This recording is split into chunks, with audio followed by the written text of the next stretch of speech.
Ipinabatid ng Malacanang na mananatiling walang pagtaas sa presyo ng mga pangunahing bilihin hanggang April 16, kasunod ng kasunduan sa ilalim ng Uplift Program.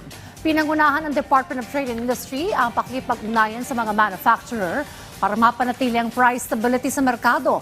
Nangako ang mga kumpanyang hindi muna magtataas ng presyo habang isinasagawa ang lingguhang monitoring ng pamahalaan at patuloy na dialogo sa sektor. Sa kabila ng epekto ng pagtaas ng presyo ng langis sa pandaigdigang merkado at tensyon sa Middle East, tiniyak ng pamahalaan na kikilos ito para mabawasan ang pasanin sa mga mamimili. Nangako rin po si Secretary Chris Roque na weekly ay magmamonitor po sila at sa aking pagkakaalam, balak po niyang makipag-meeting muli ngayon sa mga manufacturers para po hindi tumaas ang presyo. Pero sabi nga natin, may mga pagkakataon po talaga na hindi natin kakayanin pigilan dahil sa nangyayaring sigalot sa Middle East.